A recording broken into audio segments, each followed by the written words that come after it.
You are in for a treat as you listen to some powerful testimonies. So here we go with Prison Break.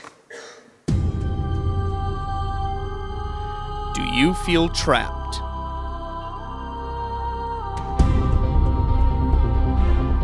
Is there no way out?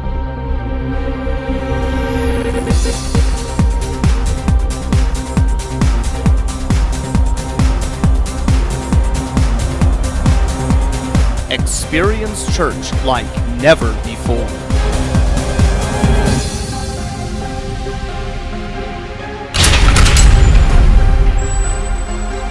Let the escape begin. Hey, Henry. Hey, Roy. How are you? I'm good, man. What are you doing up here? Oh, man, I'm here to share my prison break story. Are you? Me too. Yeah. Well, man, it's good. It's good to be free, isn't it? It sure is, man. I'm ready to kick some devil butt now, for real. Yeah. Well, me too. Let's. So why don't you get started and tell us your story? Well, my name is Roy Watkins. I am a husband, a father, and I attend church right here at Life Church. I'm involved in the music ministry as well as a part of the church council.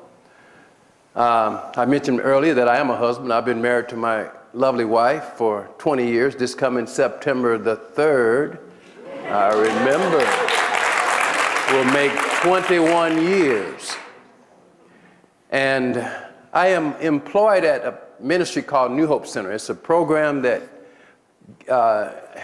offers help to men that are struggling with issues like addiction of all sorts and just the kind of lifestyles that go along with addictions. Sounds like a really great life, doesn't it? Well, life wasn't always that way for me. Just like many of the men that I work with at New Hope Center, at one point in my life, I was locked inside a prison of addiction, all types of criminal behavior, and just a sinful life overall. My life was miserable.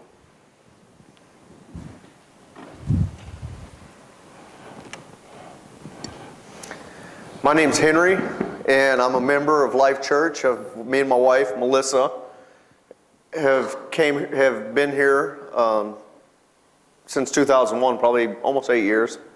And I teach with Studio 4, teach the kids. And, life's pretty good. I got 2 beautiful little girls, and I love them very much. I try to be the best dad I can. Sometimes I fail, but God always reminds me, and I do better at it. But life wasn't always like this for me. Just like Roy with a life of addiction and prison. That's the way I used to be.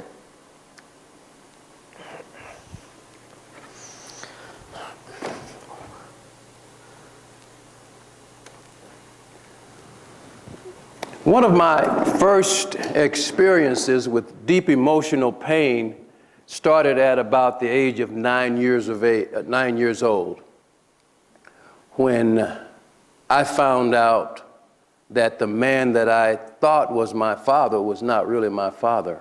And he made it very plain to me how he felt about me, because he pulled a gun on me and threatened to shoot me and said I wasn't his anyway.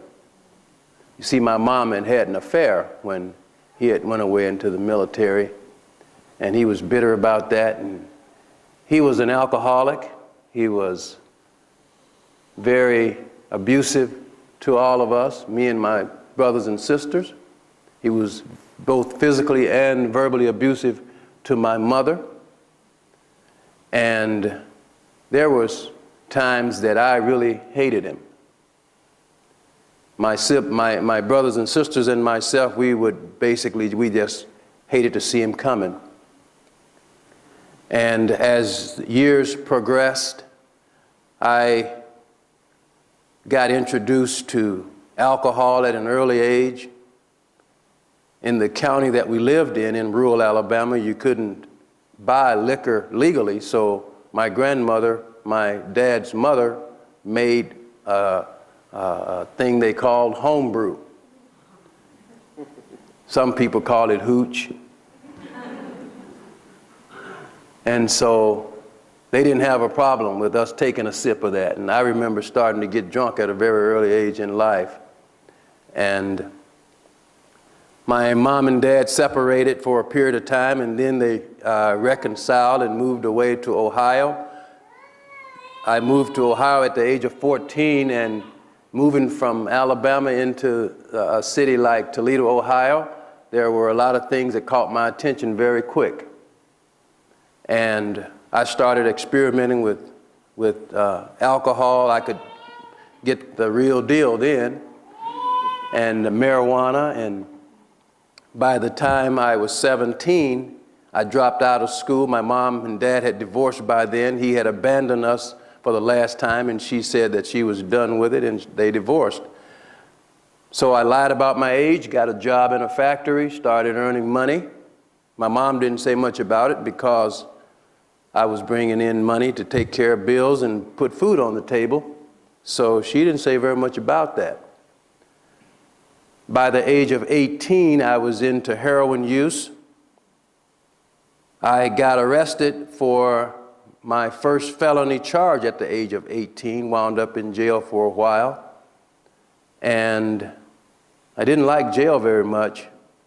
And so I made every effort to stay out of there. So I was one of those working addicts. For a while I had a job in a factory working for the primary purpose of partying on the weekends, getting high. A lot of trips to county jails. I would do small-time crimes that would wind me up in the county jails rather than wind up in the prison system itself. I remember on one occasion I was in the workhouse with my dad. We were actually locked up together.